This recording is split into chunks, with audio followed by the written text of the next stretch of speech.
What's going on, you guys? Today we're going to be changing the oil on the G35. My voice is going to sound a little weird today since I am finding a bit of a sore throat and cold, but we're just going to hop straight into it. We're going to open up the cap. Get that open. Alright. Slide that onto there. Grab the wrench. It uses a 14mm wrench. Slide this under here. See right there? There it is. Now the engine has been running, so this oil is going to be hot. If it burns my fingers, it burns my fingers.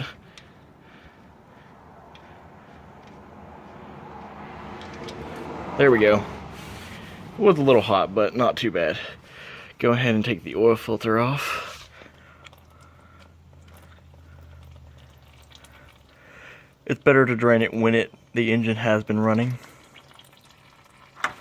Whoop, because it drains much faster. Alright, so that's draining.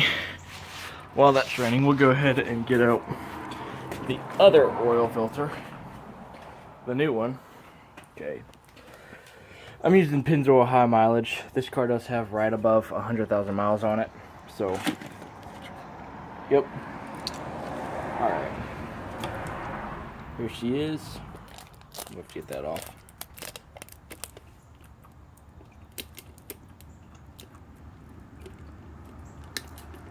Can't get it off.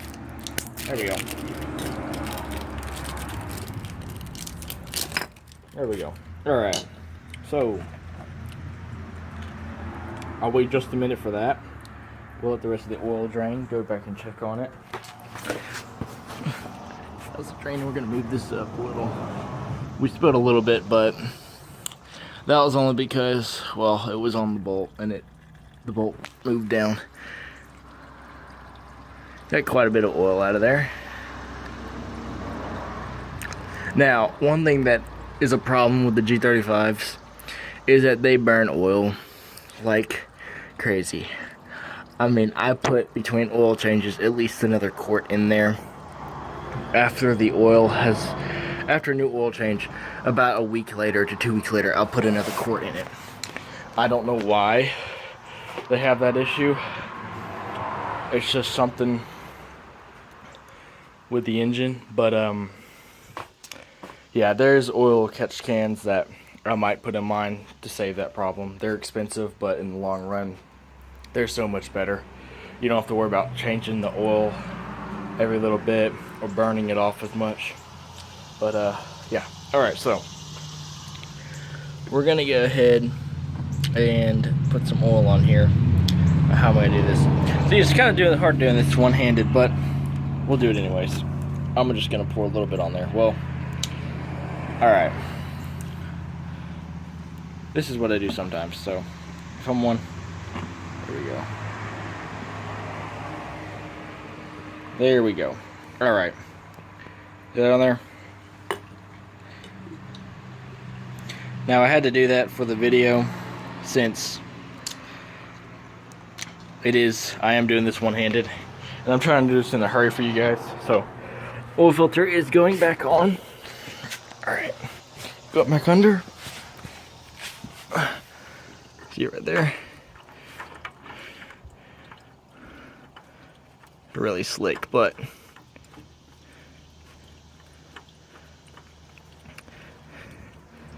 I always put the oil filter back on before the drain plug, just because the drain plug always keeps going. And whenever you do this by hand, don't tighten it all the way. It's a pain to get off if you do that.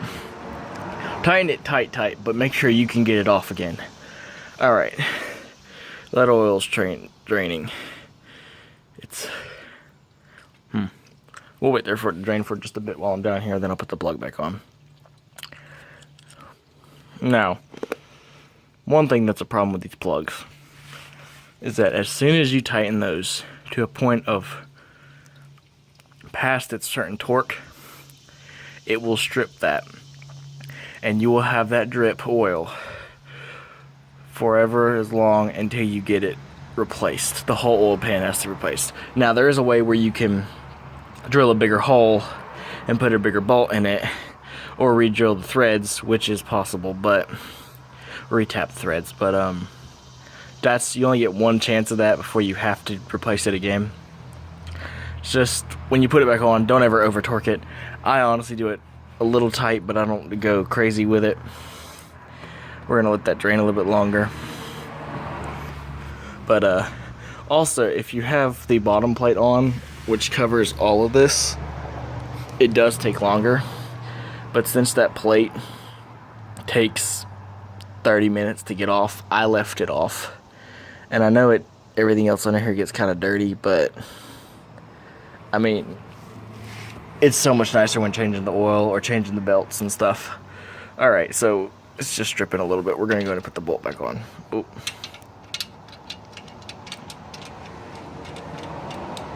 Put the bolt back on, make sure the filter's tight. We're going to tighten this down. There we go. That's perfect. Alright. Alright. Pulling the oil out. That is not much oil at all. Wow. Okay. And I put 2 quarts in this engine. So, we will get the funnel. Go ahead and put new oil in it. Here we go. Putting some new oil in it.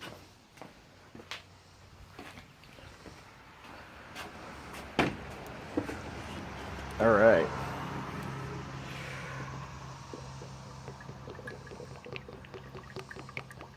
It's always a good sight seeing clean oil go in the engine. Now, I do put... Whoop, I'm spilling this everywhere, but it's okay. I'll get it off. Alright. Now, I do put an engine restore in my... Whenever I change the oil. And I leave just a little bit left. I leave about 1.5 quarts left. Then I put the engine restore in. And yeah, this is it. Now, a lot of these are just gimmicks, but this stuff really works. I've seen people test it out, and a friend of mine tested it out, and it did restore the compression in the cylinders, and it works great. If I can get the thing off, so.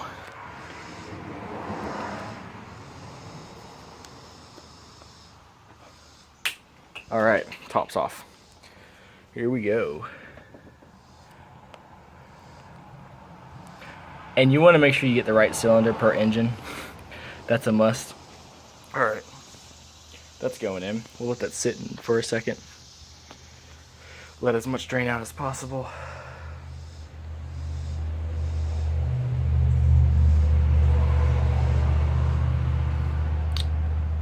See how this looks.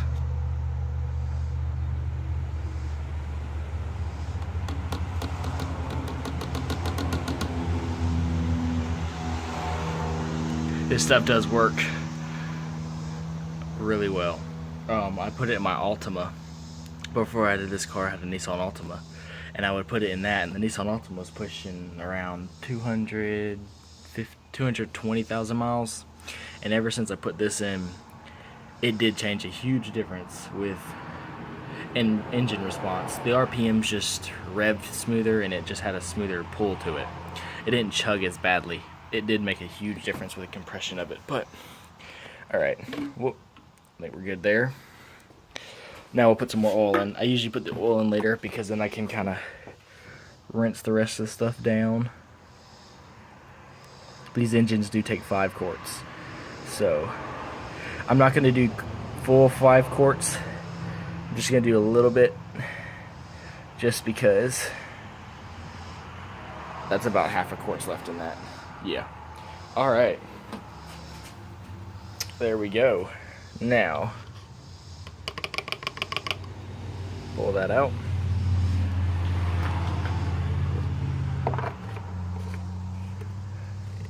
There we go. Shut that. Now we're going to crank her up. Alright. Let's see. crank up and let her run for a minute.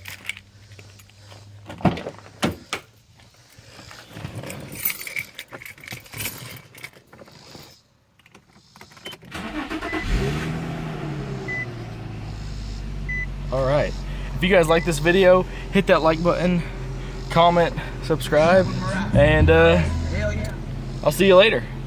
Peace out.